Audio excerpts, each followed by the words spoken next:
What's up, gang? In this video, I'm going to show you how to use the partial HTML setting inside the GRT for email editor. All right, so here we are again on GRT for email. I've already composed a little sample email that we're going to use. And now we're going to scroll down here to step 3. This is the money step here. In this case, we are going to use the partial HTML email. Partial HTML email, this is going to be perfect for broadcasts to your email list. So we call it like an email newsletter campaign. This would be something that you would enter into your email campaign provider.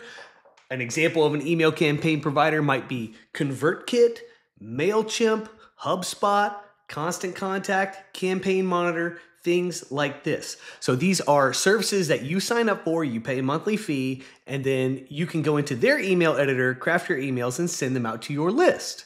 But the problem is, with pretty much all these companies, is their editors and templates are limited, at least when compared to GRT for email. You can't do things like the call out. You can't do, well, you can do buttons, but they're not as cool as these buttons. Some of them let you do buttons. They're not as cool as these.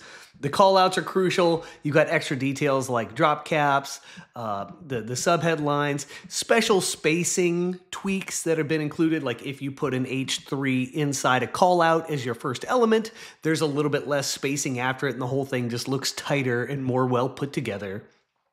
These are the benefits of using GRT for email. Also, you get like a salutation and signature here. You just got styles that are perfectly crafted for emails, which is the medium you're using here. And so the GRT for email editor is superior to any of the editors offered by ConvertKit, MailChimp, etc. So that's why we like to craft our emails here and then send out our broadcasts with the campaign provider. This gives us some leverage that we wouldn't have otherwise. So anyhow, to do an email for a broadcast or for an email campaign, we want to use the partial HTML setting, and we're going to generate the email. All right, it generates a bunch of code here. We don't have to worry about that. We're just going to copy it. And then we're going to go over to ConvertKit, and I'll show you the process with them. Most of the providers work the way ConvertKit does here. So I'll show you exactly how this works, though. I'll just choose their basic text-only template. You've already got this installed if you have a ConvertKit account.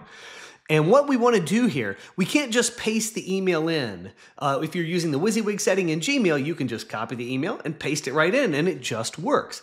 In this case, it will not work because of the way these editors work. So what you have to do is you have to look for this plus sign here, and you want to deploy a new block, okay? I don't really love this whole paradigm, but we're gonna go with it. You're gonna deploy an HTML block. It's at the very bottom, okay? And we're going to click this little edit button so we can go in and put something into our edit block. And we're just going to paste the code that we copied from GRT for email. When you hit copy email code, we're just going to paste it right in here. And here it all is. We don't have to do anything with it. We just hit save. And here is our email. Excellent. All the formatting is there. It all looks good. But one thing, we do have this little unsightly white space up here. This is an artifact that I've only seen in ConvertKit, but basically you have to do what's called a forward delete. So on a Mac, you hold Function, Option, and Delete, and it will get rid of this. I have to scroll back up to the top now to see that white space is gone, but there it is, it's gone. If you're on a PC, you'll use a different combination of keystrokes there to do a forward delete to get rid of that white space, but that's just a little pro tip here. And so anyway, there it is. And now when you send this out to your email list, your email will have this formatting. It'll have this call out with the button and all of that good stuff. So this is a really sophisticated way to get the styles you want inside your email newsletter. Okay, if all you wanted was the email newsletter stuff, you can go ahead and quit watching this video, but I'm going to show you one more little tip about how to use partial HTML emails like the output we're using here, but to dress up transactional emails on your e-commerce website. Okay, so I use 2 pieces of e-commerce software regularly. One is called Easy Digital Downloads for WordPress, and the other one is called MemberPress for WordPress.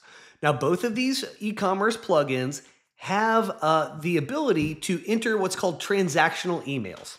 All right, and these are things like if somebody buys a product from you and it's got a renewal, Well, within 7 days of that renewal, the system needs to send out an email and say, hey, dude, you got 7 days, you're going to need to renew or you're not going to have the product anymore. Those are called transactional emails. They get automatically sent from your website based on something like the customer's expiration date or something like this. You can use GRT for email to dress up your transactional emails, and I'm going to show you how to do that right here. So we have our generic email. Obviously, this is not a good example for a transactional email, but the process is the same, okay? So we'll assume that email is actually good. We'll copy it. We're going to go in here to, this is Easy Digital Downloads. It has an emails section, so I'm just doing that. You can edit these different kinds of emails. This one's a license renewal notice.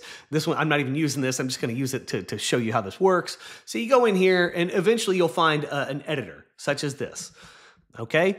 In the editor, we're just going to flip over to the text tab, delete everything, and then paste in the output from the GRT for email. And then we'll click over to the visual tab and boom, there it is. We can see the email that we created over there, that all this formatting is now included in your transactional email. So the reason this is cool is because usually if you have transactional emails from an e-commerce plugin, the emails look really generic. Oftentimes the fonts are really small, all the stuff, like the fonts and stuff, not going to go with your branding. It's just a mess compared to all the other communications you generally send out. Those transactional emails are going to be the least well-designed. They're going to be the least aligned with your brand. It's just a hole in the process is what this represents.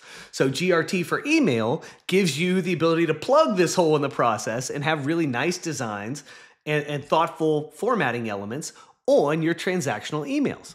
Now, the reason I find this great is because, like, if I send you a renewal notice and it says, hey, your license is going to expire, in 3 days, click here to renew now. People are going to be way more likely to click on that, and it looks way more trustworthy than some random cryptic looking link in like an unformatted or poorly formatted email. So anyway, there it is. GRT for email can dress up your broadcasts to your newsletter, to your email newsletter, to your list. And it can also dress up your transactional emails from your e-commerce website. That is awesome. All right. See you in the next video.